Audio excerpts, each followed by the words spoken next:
Next Gen Podcast. Што е тоа што ги кочи луѓето да ги земат тие шанси, тие прилики и да влезат во нив?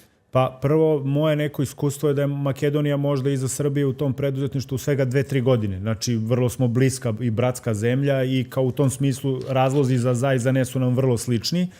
Najveći broj omladine misli da kao nije uspeo jer nema para. Odnosno, nema para za pokretanje biznisa. U stvari, banke su prekapitalizovane. Vidite kolika je novčana masa u Makedoniji, vidite koliko je depozita deponovano u makedonskim bankama i vidjet ćete da banke u stvari jure klijente da im daju pare i da nema dovoljno klijenata. Znači, para ima više nego što ima ljudi kao što su Georgije i kao što su Nemanja, a ja kažem nas ima kao fizičkih ljudi, ali nema nas kao ljudi spremnih da pokrenemo ideju, da uradimo neki poduhvat, da regrutujemo ljude, da ih zaposlimo, da pokrenemo neki biznis, startup, setup, neku kompaniju. Znači, pogrešna je premisa mladog Makedonca zašto on nešto nije uradio. On obično misli da je neko drugi kriv.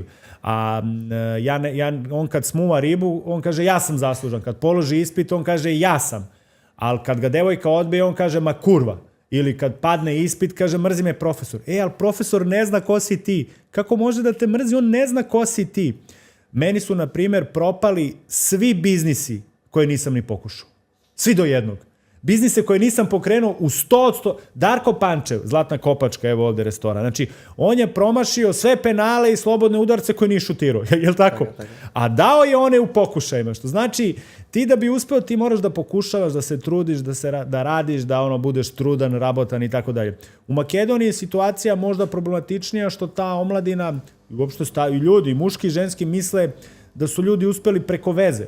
Možda postoje neki preko veze, ali evo ja svima kažem da bi neki Reels ili emisija bili gledani, kakva to veza tebi tu treba? Ili, na primjer, da pročitaš 300 knjiga. Jel znaš neko ko je preko veze pročitao 300 knjiga? Evo ovaj momak ovde lepo izgleda.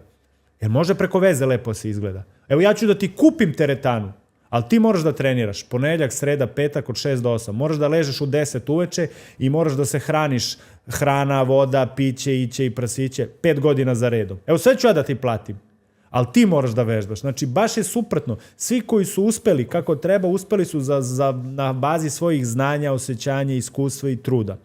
Također postoji neki faktor koji se zove, imao je srećnu okolnost. Da, ima, ali u dugom roku sreća nije deo vašeg biznis plana. U dugom roku sreća se potire sa nesrećnim okolnostima. To mi je kao na fakultetu. Ja sam položio 32 ispita, 2 sam pao kad sam sve znao, 2 sam prepisao. Znači sreća minus nesreća uvek 0. Rezidual je uvek 0, znači 100% uspeha se u dugom roku uvek u 100% slučajeva tebi pripisuje 100%. Ali, pošto je prilika i sreća, oni su okrutne boginje. Parama je najčešće, a i prilikama, a i ženama, njima je svejedno gde su. Mislim, parama je svejedno kod koga su, ali one cene tamo gde im je bolje. Znači, neko ko bolje upravlja novcem, ako pričamo sada o fondovima, o štednjama, o depozitima, pa naravno da će sve pare da dođu kod Georgija ako on godišnje odbacuje 8%, nego kod mene gde je 6,5%. Znači, to nije nepošteno, to je pošteno i ti bi išao da kupiš more u Grčkoj gde je povoljnije, a isto. Znači, pojedinac, mladi Makedonac, Makedonka, on može sebi da poveća statističku šansu da ga prilika vidi. Postoje ljudi koji će mnogo da ti pomognu, ali tek kad vide da možda zaradiš 100.000 evra. Evo, ja ću da ti pomognem, ali neću pljuvačku da trošim na tebe ako ne umeš sam da zaradiš 100.000 evra.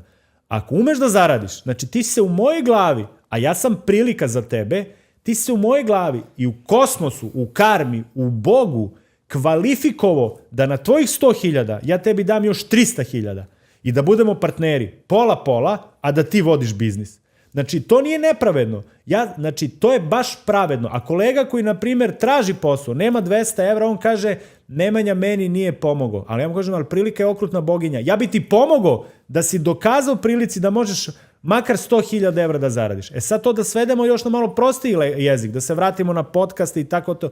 Jure svi sponzore tamo. Doći će sponzori ako podcast bude gledan. A da li će biti gledan, tu ne možeš preko veze. Može cela vlada Makedonije, ceo Sobranje da te gleda, to je koliko? 100-tinjak pregleda. Neće ni otac preko veze neće da gleda tvoje emisije, smučit će mu se. Pogledat će 4 puta. I to je to. Jedna moja emisija imala 1.000.000 pregleda. Ja lično sam je gledao 100 puta. Ali 1.000.000 pregleda, to ipak znači da to valja nešto.